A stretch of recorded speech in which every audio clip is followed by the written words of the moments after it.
धर्माच्या नावाखाली वैदिकांनी पसरवलेली अंधश्रद्धा, कर्मकांड, जातीभेद, वर्णभेद, उच्च नीचता सगळं झुगारून देणारे,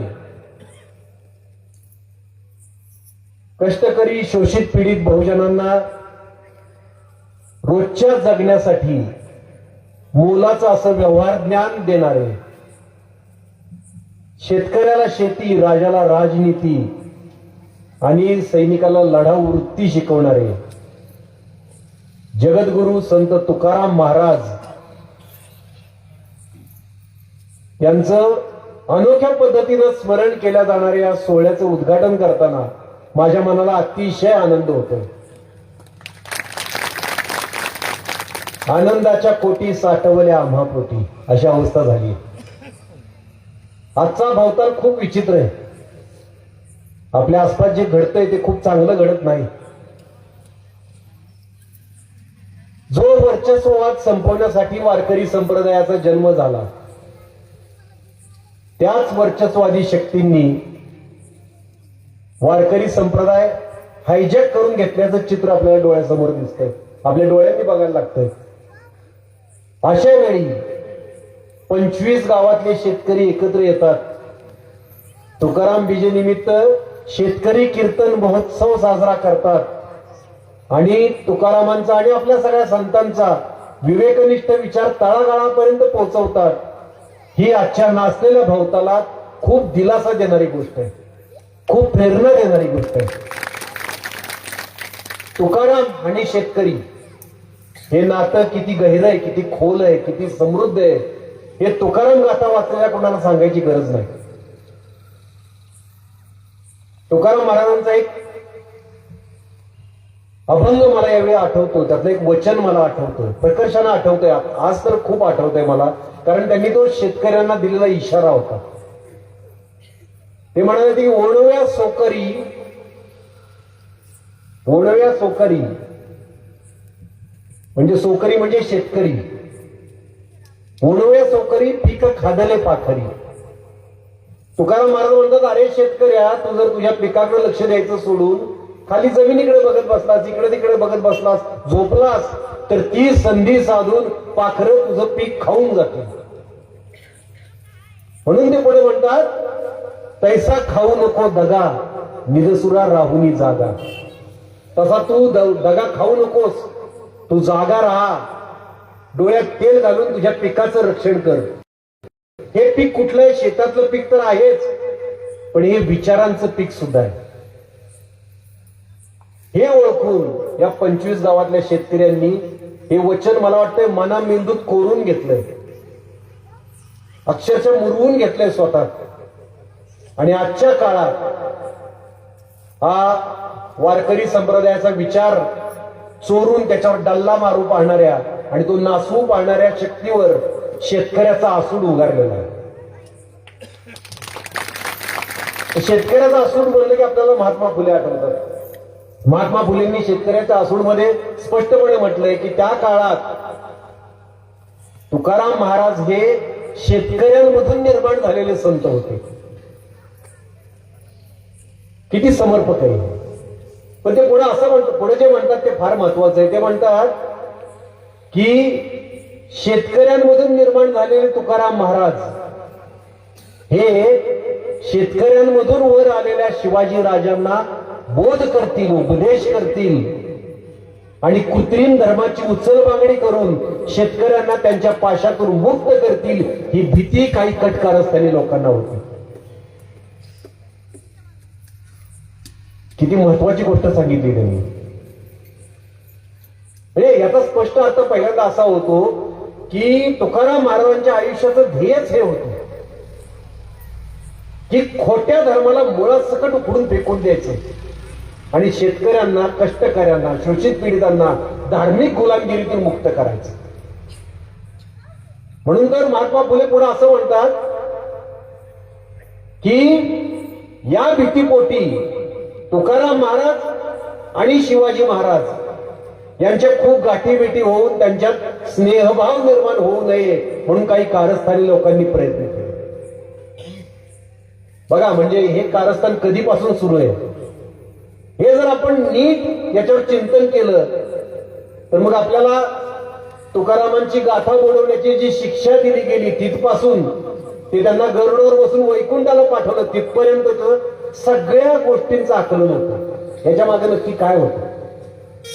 बरं, हे लोक तुकारामांना वैकुंठाला पाठवून गप्प बसले नाहीत. त्यांनी तुकारामांची जी प्रतिमा होती जनमानसातली बहुजनांमधली ती प्रतिमाच बदलण्याचा डाव रचला आणि तो काही प्रमाणात यशस्वी झाला, कारण त्यांच्या हातात लेखणी होती त्या काळात. आणि बहुजन समाज शिकला सवरलेला नव्हता. धर्माच्या नावाखाली तो अडाणी ठेवला होता. तुकाराम महाराजांची सत्य प्रतिमा काय होती? ही मस्तवल कर्मठांना आव्हान देणारा, दंड थोपटून उभा राहिलेला आणि वर्चस्व ठेचून काढणारा बहुजनांचा डॅशिंग महानायक हिरो होता बहुजनांचा. पण त्यांनी लेखणीच्या सहाय्याने ही प्रतिमा बदलली, बरोबर उलटी केली. म्हणजे बहुजनांच्या पुढच्या पिढ्यांमध्ये असं पसरलं की तुकाराम म्हणजे दिवाळा निघाल्यामुळे विठ्ठल भक्तीकडे वळलेला एक भोळा बाबडा व्यवहार शून्य संत, जो नंतर गरुडावर बसून वैकुंठाला गेला. अशी धादांत खोटी प्रतिमा त्यांनी निर्माण केली बहुजनांच्या मध्ये.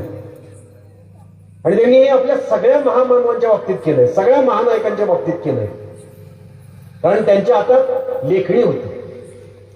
म्हणजे आता मला कोणीतरी चिठ्ठी लिहून पाठवली की तुम्ही तो किस्सा सांगा पत्त्यांचा.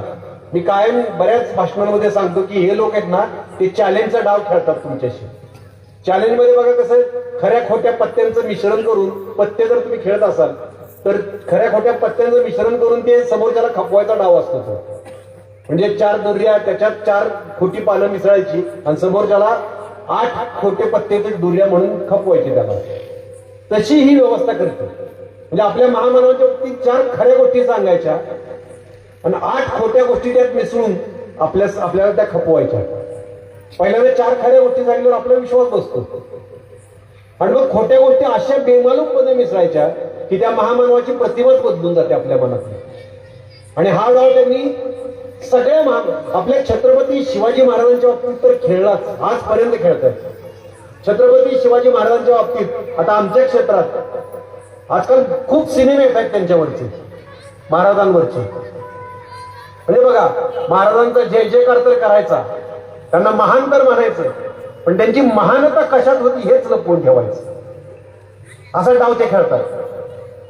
हे जे सिनेमे येतात, म्हणजे आत्ता पण सिनेमे येतात, पूर्वीपासून सिनेमे येतात. मला सांगा, छत्रपती शिवाजी महाराजांच्या फक्त मोजक्याच कथा तुम्हाला दाखवल्या जातात. अफजल खान, शाहिस्ते खान, पन्हाळगडाचा वेढा, आग्र्याहून सुटका, एवढ्याच कथा. ढाली तलवारीत त्यांना गुंतवून ठेवायचं. याच्यातनं सुप्त हेतू काय असतो की असं वाटावं की त्यांचा शत्रू मुसलमान होता, त्यांना मुस्लिम द्वेष्टा दाखवतात. जो मुस्लिम द्वेष शिवाजी महाराजांच्या मनात कणभरही नव्हता. महाराज कुठल्या धर्माचा, कुठल्या जातीचा द्वेष करत नव्हते. स्वराज्याचा शत्रू तो त्यांचा शत्रू होता, मग तो कोणी पण असो. म्हणजे त्यांनी अफजल खानावर फाडला, चंद्रराव मोरेला पण कापला आणि कृष्णा कुलकर्णीचं पण मुंडकं उडवलं. जो स्वराज्याचा शत्रू तो त्यांचा शत्रू. त्यांनी जातपात कधी बघितलीच नाही, पण सिनेमातनं असं दाखवलं जातं की मुसलमान द्वेष्टे होते ते आणि त्यांचा हेतू साध्य केला जातो. खरं तर त्या पलीकडे शिवाजी महाराजांचं अथांग चरित्र आहे, समुद्राएवढं अथांग चरित्र आहे, ते मात्र दुर्लक्षित ठेवलं जातं, ते लपवलं जातं.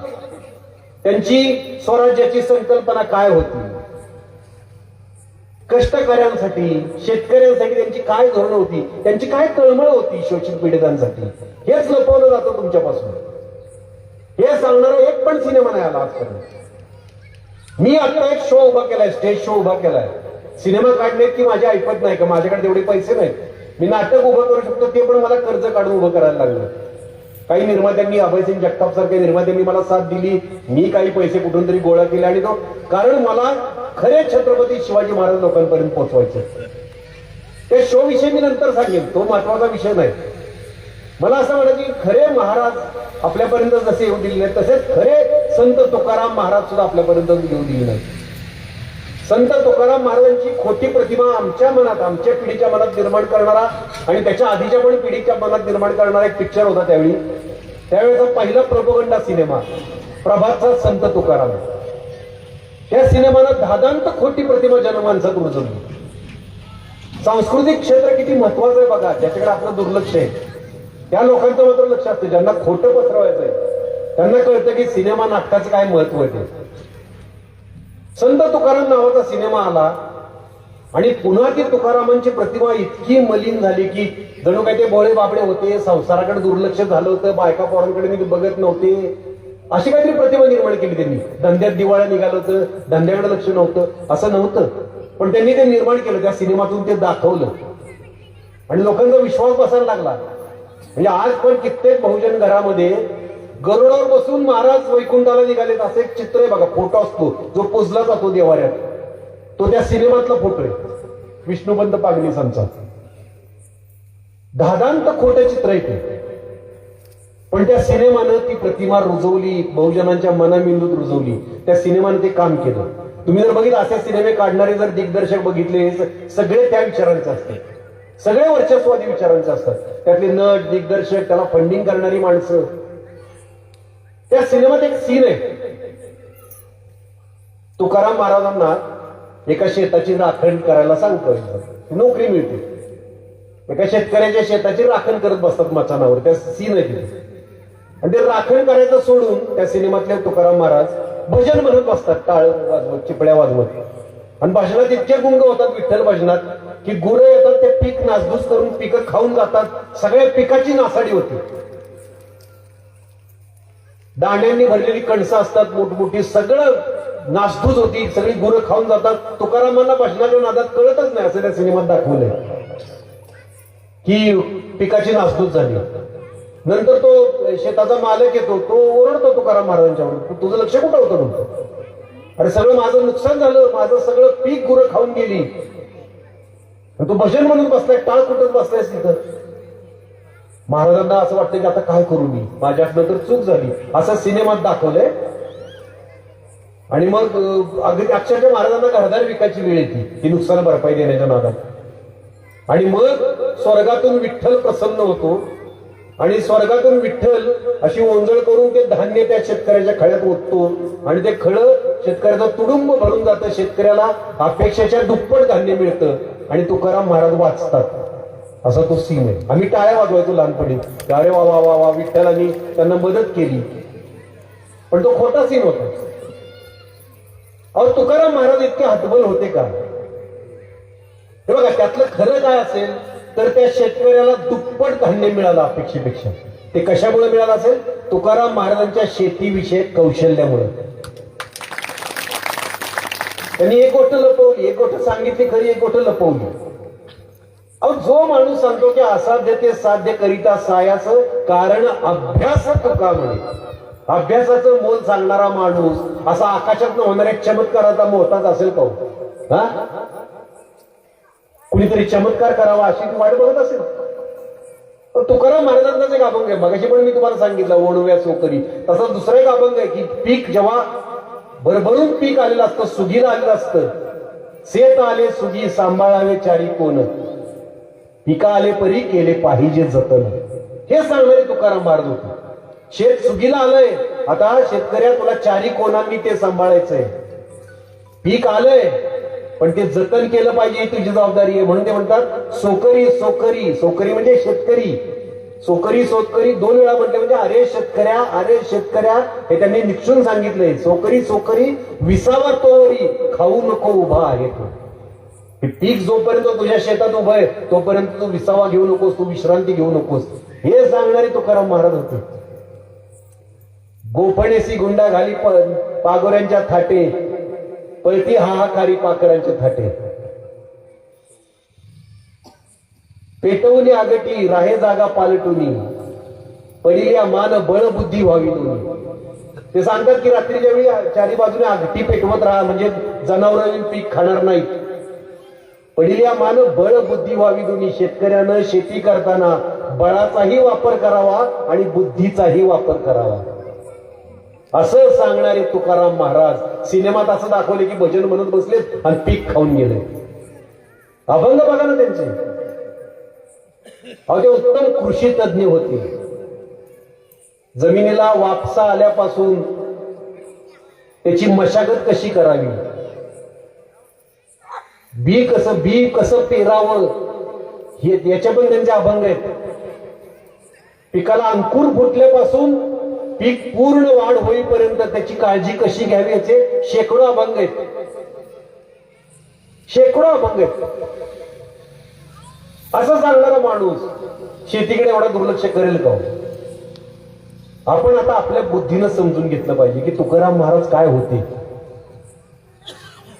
आपल्या अत्यंत विवेकनिष्ठ निधड्या छातीच्या आपल्या हिरोची अक्षरशः चारित्र्य हनन केले होत्या लोकांनी. बोळा बाबडा दाखवून.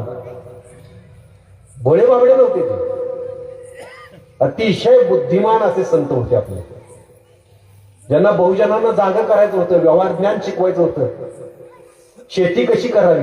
ते फक्त कृषी तज्ञ नव्हते, ते अर्थतज्ञ पण होते. पैशाचा वापर आपण कसा करावा, जोडून या धन उत्तम व्यवहारे, उदास विचारे वेच करी, असं सांगणारे अर्थतज्ञ होते ते. उत्तम राजनीतिज्ञ होते. राजांना त्यांनी कितीतरी उपदेश करणारे अभंग लिहिले. आर्तभूतांप्रती उत्तम योजाव्या त्या शक्ती. राजांना आर्तभूतांप्रती, आर्तभूत म्हणजे जे गरजवंत आहेत, दिनदुबळे आहेत, शोषित पिढी आहेत, त्यांच्यासाठी उत्तमातल्या उत्तम शक्ती योजाव्यात, असं सांगणारे तुकाराम महाराज होते. दाखुट्याच्या मुखी घास घाली माता, वरी करी सत्ता शहानिया. आई कशी असते, आपल्या इथे खूप भगिनी बसल्यात, आपली आई कशी असते असं तुकाराम महाराज म्हणतात. राजानं त्या आईसारखं असावं, जी आई आपल्या धाकट्या बाळाला एक एक घास मायेनं भरवते. पण त्याच वेळी थोरलं पोरग जे स्वतःच्या पायावर उभं आहे त्याला मात्र धाकात ठेवते. राजानं असं असावं असं तुकाराम महाराजांनी सांगितलं. धाकटी बाळ म्हणजे जी गोरगरीब जनता आहे तिला लहान बाळासारखं जपावं, आणि थोरल्या पोराला धाकात ठेवावं म्हणजे जे श्रीमंत आहेत, उद्योगपती आहेत, जे धनानं मजबूत आहेत, जे स्वतःची काळजी स्वतः घेऊ शकतात, त्यांना राजानं धाकात ठेवावं. हा उपदेश केलाय तुकाराम महाराजांनी. उत्तम राजनीतिज्ञ होते, उत्तम मानसोपचार तज्ञ होते. मन ओळी मना बुद्धी बुद्धी क्षण क्षणा, मीच मज राखण झालो जेणे तेतेची धरिलो. आपल्या मनावर आपण कसा कंट्रोल ठेवावा, आपल्या बुद्धीवर आपण कसा लगाम घालावा, असं सांगणारे त्यांचे अभंग आहेत. उत्तम मानसोपचार तज्ञ होते त्यांचे असंख्य. म्हणजे आता आपल्याकडे बघा एक पद्धत आहे की आपल्याला सांगतात की कर्मकांड सांगतात की अमुक नदीत स्नान करा तुमची पाप धुतली जातील. मग आपण सगळं वेड्यासारखं जातो, स्नान करतो, चेंगराचेंगरी होती, माणसं मरतात. तुकाराम महाराज म्हणतात, जाऊन या तीर्थात तुवा काय केले, चर्म प्राक्षाळले वरी वरी. तिथं जाऊन तू काय केलंस नदीत डुंबून, चर्म प्राक्षाळले वरी वरी, कातडं धुतलंच फक्त वरचं, अंतरीचे शुद्ध कासयाने झाले, भूषण त्वा केले तयापरी. तुझ्या आत जे तुझ्या द्वेष मत्सर हे सगळे अवगुण भरले, ते कसे शुद्ध होणार, ते नदीत डुंबून नाही शुद्ध होणार. कशाला एवढं भूषण करतोस, कशाला एवढी मस्ती करतोस की मी जाऊन स्नान करून आलो तिथे तीर्थक्षेत्री जाऊन, असं सांगणारे तुकाराम महाराज. अंधश्रद्धा दूर करण्यासाठी त्यांनी प्रयत्न केलेले समाजातले. अंधश्रद्धेच्या विरोधात उभे राहिलेले तुकाराम महाराज होते. स्वातंत्र्य समता बंधुता आपण म्हणतो, बुद्धीचं स्वातंत्र्य आज आपल्या अवतीभोवती आपण बघतोय. आपल्यावर मारा केला जातो व्हॉट्सअपच्या माध्यमातून, आपला मेंदू ताब्यात घेतला जातो. व्हॉट्सअप असू द्या, न्यूज चॅनल असू द्या, सगळं खोटं सांगितलं जातं तुम्हाला. न्यूज चॅनलमध्ये सुद्धा खोट्या बातम्या तुमच्या मना मेंदूत भरवल्या जातात. खरं जे घडले ते दाखवलं जात नाही. हे आता मराठवाड्यात विदर्भात काही ठिकाणी अवकाळी पाऊस पडला, गारपीट झाली मागच्या आठवड्यात. शेतकऱ्यांचं प्रचंड नुकसान झालंय. ज्वारी गेली, सोयाबीन गेला, बऱ्याच ठिकाणी बागा गेल्यात द्राक्षांच्या. ह्याची बातमी एका न्यूज चॅनलला, ह्याच्यावर चर्चा होती का? चर्चा कशावर? टिपू सुलतानवर झालं. ते आता जुनं झालं ते. पण काय आहे, तुमच्या मनात द्वेष भरवायचा आहे जातीवर, धर्मावर. त्यांना तुमच्या प्रश्नांचं काय पडलेलं नाही की तुमच्या शेतकऱ्याची काय हालत खराब झाली, याच्याविषयी त्यांना काही पडलेलं नाही. हे तुमच्या मना मेंदूवर कब्जा करतात. त्यांना माहिती आहे ज्यांना लोकांना गुलाम बनवायचं असतं ते लोकांच्या मेंदूवर कब्जा करतात, असं डॉक्टर आळ साळुंखे म्हणतात. काय मेंदूवर पहिला कब्जा केला जातो तुमच्या. आता पूर्वी लेखणीच्या माध्यमातून केला जायचा, तुम्हाला देवाधर्माची भीती दाखवून केला जायचा. आजकाल व्हॉट्सअप आणि न्यूज चॅनल मधनं आणि अशा सिनेमांमधनं, प्रोपगंडा सिनेमांमधनं तुमच्या मेंदूवर कब्जा केला जातो. तुमचा मेंदू करप्ट केला जातो. तुमचा मेंदूच नासवायचा. तुम्हाला स्वतंत्र विचार करू द्यायचा नाही. आपण स्वतंत्रपणे विचार केला पाहिजे. तुकाराम महाराज त्यावेळी सांगायचे की बुद्धी स्वतंत्र ठेवा, तुमची बुद्धी, मेंदू स्वतंत्र ठेवा. ते म्हणायचे साधन तयासी साधे रे स्वाधीन ज्याची बुद्धी. ज्याची बुद्धी स्वाधीन आहे, स्वतःच्या अधीन आहे, त्याला सगळी साधनं प्राप्त होतात. पराधीनता घात रे थोर जाण संबंधी. पराधीनता हा घात आहे आणि तुम्हाला पराधीन बनवलं जातं. स्वातंत्र्याचं मोल केवढं मोठं सांगितलंय त्यांनी. आणि त्यांनी हे का केलंय तर तुमच्यातली समता त्यांना संपवायची. वारकरी संप्रदायाने समता मानली. चोखा महाराला कीर्तनाचा मान दिला, जनाबाईला कीर्तनाचा मान दिला, गोरा कुंभार, सावता माळी, जगन्मित्र नागा, परिसा भागवत, सगळ्या जाती धर्माचे संत एकत्र आले आणि वारकरी संप्रदाय उभा राहिला. कीर्तन परंपरा सुरू झाली. आज ही समता बिघडवण्याचं काम चाललंय. मराठा विरुद्ध ओबीसी, ओबीसी विरुद्ध दलित, बसा भांडत तुम्ही. कुणाला काही मिळणार नाही हे कुणालाच कळत नाही. कुणालाच काही मिळणार नाही. त्यांना फक्त तुमच्यात भांडणं लावायची. तुला दिल्यासारखं करायचंय, त्याला जळवायचं, त्याला तुझ्या विरुद्ध उभं करायचं, जेणेकरून तुमच्यात फूट पडली की त्यांचा फायदा आहे. आणि ती समता जी नासवायचा, तो त्यावेळी तुकाराम महाराजांनी समतेचा संदेश दिलाय. महारासी शिवे कोपे ब्राह्मण तो नव्हे. महाराला शिवल्यानंतर ज्याला राग येतो तो ब्राह्मणच नाही. तया प्रायश्चित्त काही देहत्यागिता नाही. एवढं मोठं बंड केलं तुकाराम महाराजांनी. प्रायश्चित्त देण्याचा अधिकार हा त्या काळात फक्त उच्चवर्णीयांना होता. तुकाराम महाराज म्हणतात आम्ही त्याला असं प्रायश्चित्त देऊ की देहत्यागिता सुद्धा त्याचं प्रायश्चित्त होणार नाही. देहत्याग केला तरी प्रायश्चित्त होणार नाही. जो महाराला शिवल्यानंतर चिडतो त्याचं प्रायश्चित्त, असं तुकाराम महाराज सांगून गेले. ते कायम बहुजनांना सांगत आले. आपणालागी काम वाण्या घरी कुळ त्याचे अति कुळ काय किजे. आपल्याला वाण्याच्या घरी जायचंय काय, त्या वाण्याकडे जायचंय, कुळ घ्यायचंय. त्याची जात कुठली, त्याचं कुळ कुठलं, आपल्याला काय करायचं. उकिरड्यावरी वाढली तुळशी टाकावी ते कैसी खाया गुणे. उकिरड्यावर तुळशी वाढली म्हणून त्या तुळशीतले जे औषधी गुण असतात, जे चांगले गुण असतात ते काय मरतात का? नाही, ते असतात तिच्यात. गाई विषयी ते बोलतात. गाई वाटेल ते खाते म्हणून तिचे दूध काय सेवू नये असं विचारतात ते. तुका म्हणे काय सालपटासी काज फणसातील बीज काढून घ्यावे. वरचं सालपट कसं काय असं, आतला फणसातला घर खावा तुम्ही, वर काटेरी असतो तरी, असं सांगतात ते. जाती भेदाविरुद्ध समतेच्या बाजूने ते बोलतात. आणि आज त्याच्यावर घाला घातला जातो. कीर्तन परंपरेतनं याच्यावर बोट ठेवलं पाहिजे की कीर्तन परंपरा सुरूच अशासाठी झाली की सगळे जातीभेद विसरून सगळी माणसं समान करायचीत आपल्याला. म्हणून तर ती ज्ञानेश्वर महाराज, नामदेव महाराजांनी ती वाळवंटात मिटिंग घेतली जिथं सगळ्या जाती धर्माचे संत बोलवले. हे खूप मोठं बंड होतं त्या काळात. हा जातीभेद मिटवण्यासाठीचा प्रयत्न होता. कीर्तन परंपरा ही खूप मोठी परंपरा आहे, खूप समृद्ध परंपरा आहे आपली, आणि ती नासवण्याचं आज काम होतं. त्याच्यावर डल्ला मारायचा आणि त्यांचे विचार ते कीर्तन परंपरेत घालता जातात. हे कुठेतरी बंद झालं पाहिजे. आज तुम्ही ती सुरुवात केली 25 गावातल्या शेतकऱ्यांनी, ती वाढली पाहिजे. 25 ची 50 गावं होतील, 75 होतील, 100 होतील आणि अख्खा महाराष्ट्र या विचारांनी पुन्हा जागा होईल. आपली संस्कृती आहे ही. आपल्याला काय खोटं सांगायचं नाही, खरं सांगतोय आपण. घाबरायचं कशाला? तुकाराम महाराजांचे विचार आहेत हे, नामदेव महाराजांचे विचार आहेत, ज्ञानेश्वर महाराजांचे विचार आहेत, सावता माळ्याचे विचार आहेत. हेच आज आपल्याला तारणार आहे ह्या परिस्थितीत. एक गोष्ट सांगतो तुम्हाला शेतकऱ्याची. एक शेतकरी शेतात काम करत होता आणि त्याची बायको न्याहारी घेऊन आली त्याच्यासाठी जेवायला. जेवायची वेळ झाली होती, मग त्यानं आपली बैल तिथं बाजूला बांधली, त्यांच्या पुढे कडबा टाकला, सावलीत बसला जेवायला. जेवायला बसला, त्याची बायको तिथं बसली. तेवढ्यात त्याला समोरनं त्याच्या शेतातनं एक साधू तरा तरा तरा तरा चालत आला. बघवी कपनी घातलेली, हातात कमंडलू, दाढी, जटा सगळ्या, तो तारा तारा चालत येत होता, एकदम घामाघूम झाला होता. शेतकऱ्याला कळलं हे साधू कुठे ढेकळात आला इकडं शेतात. शेतकरी ते साधू आलं, शेतकरी म्हणलं या जेवायला. आता आपल्याकडे पद्धत आहे ओळखीचं असं नसतो, आपल्याकडे बहुजनांच्यात पद्धत आहे या जेवायला. आपल्याकडे असं नाही विचार चहा घेणार का, असं नाही. आपल्याकडे या जेवायला अशीच पद्धत असते ना. आपल्याकडे विचारत बसत नाही.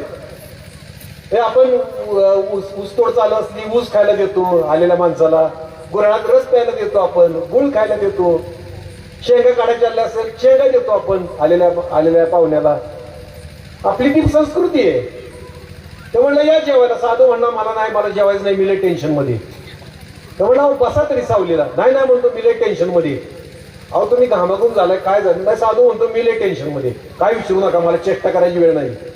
तो म्हणतो अहो टेन्शन कसलं, तुम्ही तर साधू आहे, तुम्हाला कसलं टेन्शन, तुमचं लग्न झालं का म्हणतो, बायको आहे का तुम्हाला. साधू म्हणतो नाही. मग कसलं टेन्शन आहे तुम्हाला म्हणतो. साधू म्हणतो बघा चेष्टा करायची वेळ नाही, मी माझं डोकं फिरलं. काय झालंय तर साधू म्हणतो इथनं मी तुमच्या शेतात निघत होतो, त्या शेतात मला ढेकळात एक सोन्याचं मोठं कडं सापडलं. सोन्याचं कडं सापडल्यावर माझ्या मनात संघर्ष सुरू झाला. म्हणला माझ्या मनात द्वंद्व सुरू झालं की हे कडं आता आपल्याकडे ठेवावं का ज्याचं आहे त्याला द्यावं. आणि मला ठेवायचं वाटतं. एक मन म्हणते ठेवून घे, एक मन म्हणते दे. आणि या संघर्षात मी अडकलोय, मला टेन्शन आलंय, मी घामाघूम झालो. तुम्हाला मी आत्ता दिसतोय म्हणला, मी मगापासून 2-3 तास त्या ढेकळात बसलो होतो, मातीत विचार करत होते की काय करायचं ह्या कड्याचं, हे कडे ठेवून घ्यायचं का द्यायचं. पण शेवटी माझा एक निर्णय झालाय. तर शेतकरी म्हणतो काय निर्णय झालाय. ते म्हणतो हे शेत तुमचं आहे ना. म्हणतो हो, तुमच्या शेतात मला हे कडं सापडलंय, हे कडं तुमचं आहे, मी ते तुम्हाला द्यायला आलोय. त्यावेळी तो शेतकरी त्याला जे म्हणतो ते खूप महत्वाचं आहे. शेतकरी त्याला म्हणतो हे बघा, या शेतात जे उगवतं ते आमचं, सापडतं ते आमचं नाही. आपली संस्कृती ही जे उगवतं, आपण जे उगवतो तेच आपण घेतो. आयतं सापडलेल्यावर डल्ला मारायचा आणि ते घेऊन जायचं, ही संस्कृती त्यांची, आपली नाही. ही त्यांची संस्कृती. आपली संस्कृती काय आहे, आपण आपलं धान्य बी पेरतो, आपण मशागत करतो, आपण पीक वाढवतो, ते धान्य घरी आणतो ना आपण खातो. आयतं पीठ मागून खातो का, नाही. त्यामुळे आपली संस्कृती आपण जपली पाहिजे. आपलं जे विचारधन आहे, जे तुकाराम महाराजांनी आपल्याला दिले, सगळ्या संतांनी आपल्याला दिले, ते धन ते नासवण्यासाठी, ते पीक नासवण्यासाठी काही कारस्थानी झुंडी सज्ज झाल्यात, टपल्यात. आपल्याला त्यांच्यापासून हे पीक वाचवायचंय, त्याचं जतन करायचंय. आणि हे जतन करण्यासाठीच हा कीर्तन महोत्सव सुरू झालाय.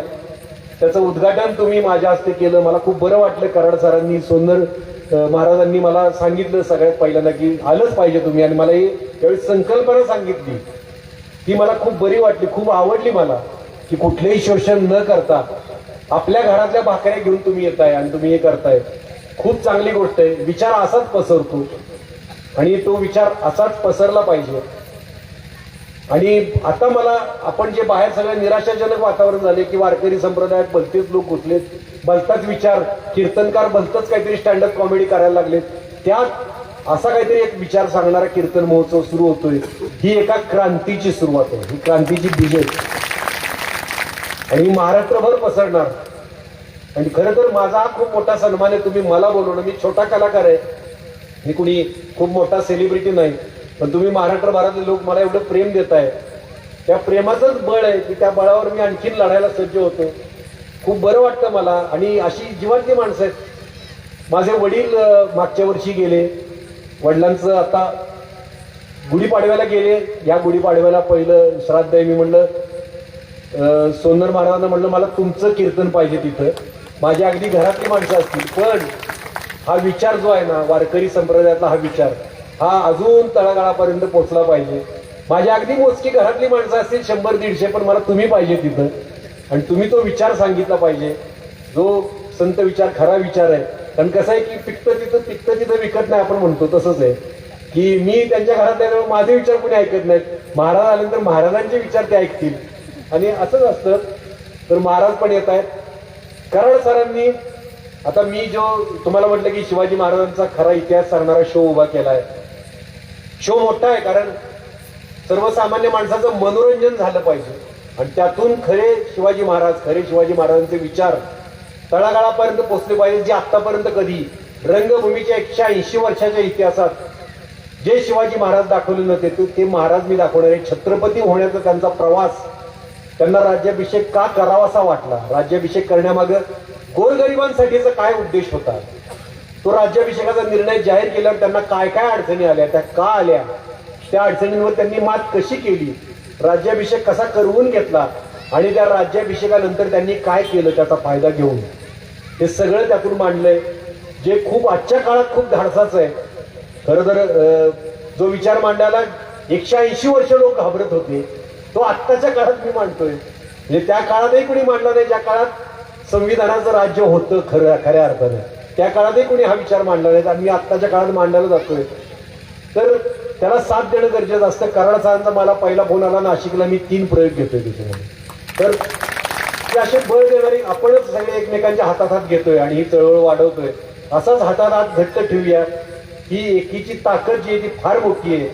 ती ताकद आज आपण पणाला लावूया. वारकरी संप्रदायाचा विचारच या देशाला तारणार आहे हे मी तुम्हाला सांगतो. आणि माझे 4 शब्द संपवतो. मला तुम्ही इथं बोलवलं, खूप खूप खूप आभारी आहे तुमचा. आयुष्यभर लक्षात राहील असा हा कीर्तन महोत्सव आहे. आणि मी आज काय बोललो ते कितपत तुम्हाला पटलं नाही पटलं मला माहित नाही, पण मला मनाला समाधान वाटलं. आज माझ्या आजोबांची मला खूप आठवण येते. माझे आजोबा भूमिहीन शेतमजूर होते. त्यांनी शेतात राबून अशाच पद्धतीनं म्हणजे विहिरी खणलेल्या आहेत त्यांनी लोकांच्या, आणि असं करून माझ्या वडिलांना शिकवलं, माझ्या वडिलांना शिक्षण दिलं, म्हणून मी आज इथे उभा राहून बोलू शकतोय. की त्यांची पुण्य आहे. तुमच्यात कुठेतरी माझे आजोबा माझे वडील मला बसलेले दिसत आहेत आणि माझं मन सारखं